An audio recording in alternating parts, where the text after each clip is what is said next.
What's up guys, Sage here back with another Bleeding Edge how-to video, and on this one we're going over Maeve, so let's start talking about those abilities. So her first ability, which is her basic attack, is called Zap. Zap bolts up energy from your electrified fingertips, and then her bottom one is her passive, which is Scatter Feud. It landing a killing blow instantly resets all special cooldowns, and that's a passive. And then let's hop over to her special abilities. Cage, trap an enemy, and then the bottom one, Vanish, disappear and become invulnerable for a short time. And then the last one is Siphon Life, channel an energy beam that steals life. The first one is a 12-second cooldown time, the second one is a 25-second cooldown time, the last one is an 8-second cooldown time. And then her supers, Toil and Trouble, summon a ball of energy that explodes on contact with spectacular damage, and then Peekaboo.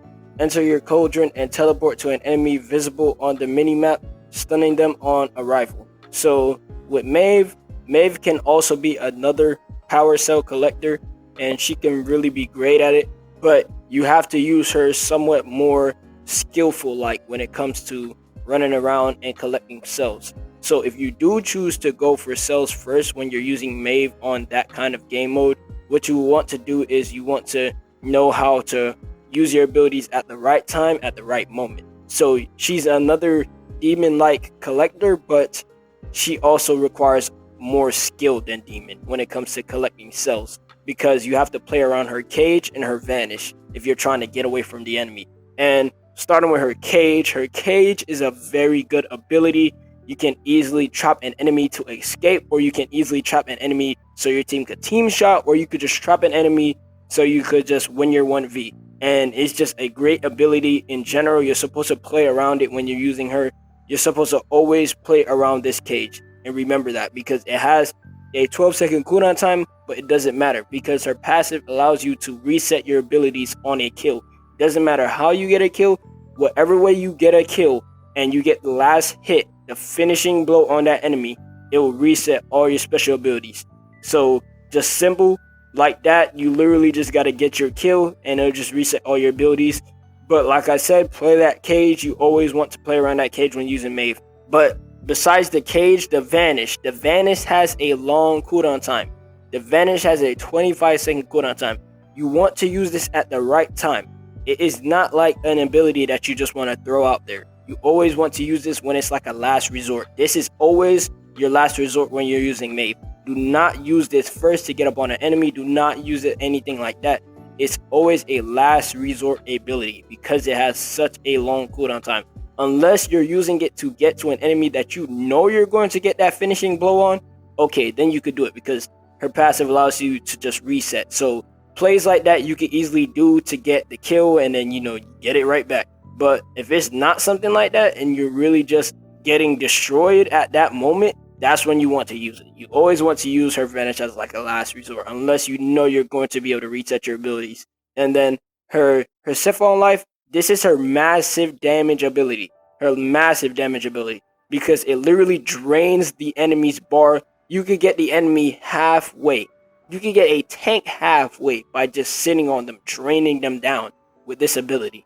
And what you want to do with this ability is you want to play a cage to the Siphon Life. That way it's a guarantee they can't get to you and you're just draining them down. Now, you might not want to do that every time because there are going to be times where it's like you want to hold your cage because your cage can help you get away and stuff. And you could use it to get away from the enemy, then vanish to get more distance and things like that. So there's many options that you have with her to where you can either get your damage or you can either escape. So sometimes you just don't want to use your cage with the Siphon Life because the Siphon Life just by itself is just a great ability, because if you're using Siphon Life, they can't just knock you out of it by just attacking you. They have to do some kind of special ability, some kind of CC to get you out of it, because if they're hitting you, all you could do, you could literally just jump around them and stuff. Like same thing with Cass, when she's ulting, you just jump around. They'll be hitting you, but you won't just come out of your ability just straight up like that. But yeah, it's a great ability and it gives you life as you're draining them, because it is a life steal ability. So if you need a clutch up on a fight, if you're not being damaged enough to the point to where you know you're going to finish them with that fight, you can go for it because it gives you life back. Not too much, but as you're draining them, it gives you a bit of life back as you're draining them. So you'll have a little sustain right there when you're like trying to finish off the enemy. Also, her cage can also be activated in the air. So if the enemy's in the air, the cage can literally drop and keep them in the air. So there's many ways you can just keep yourself from being on the enemy. And when you're using her, you want to always keep your distance. Every ranged character in this game, you always want to keep your distance. Stay far away from the enemy. If the enemy's pushing towards you, walk back and keep firing. That's how you want to use the ranged characters.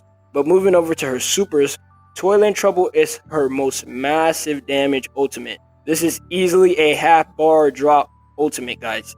And not only that, it's basically an AoE attack.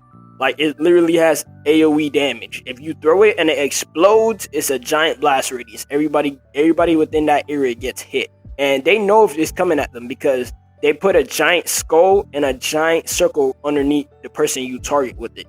It's a very slow ultimate, so you have to know when to throw it and the right time to throw it because it moves so slow. Like, if it's coming at you, you can literally go around a wall and it's gonna hit the wall. So that'll be a waste of your ultimate.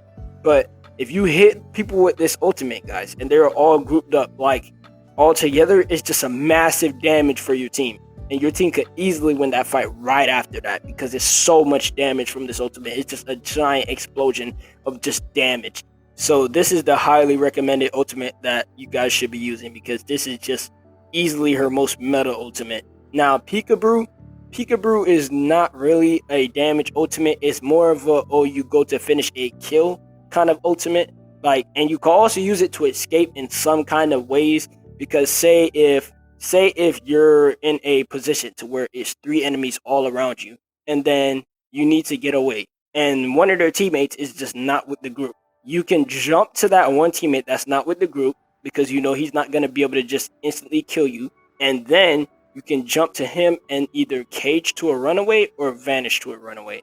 And then that way you'll be easily away from 3 other players. And if you do it correctly, you can escape that one player. So it could also be used to help you get away. But like I said, I recommend using Toil and Trouble. That is her most meta ultimate. And Peekaboo also has a far range on it. Because Peekaboo, you could really use it from such a far range. Like, it's a great ultimate when it comes to jumping on an enemy, finishing a kill, or things like that, you know, just to get the finishing blows on somebody. And it also stuns. So you could also use it to help like a teammate or something. But like I said, again, Toil and Trouble, that's where you want to go. But really, guys, that's really it to Maeve. Maeve is not really a difficult character. She is very easy to use. She's not really as advanced as you would think.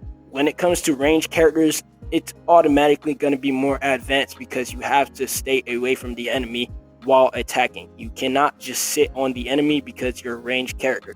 That's just how ranged characters are built. That's how they're supposed to work. But that's really it for this video, guys. If you guys want to catch more videos like this and more, please hit that subscribe button.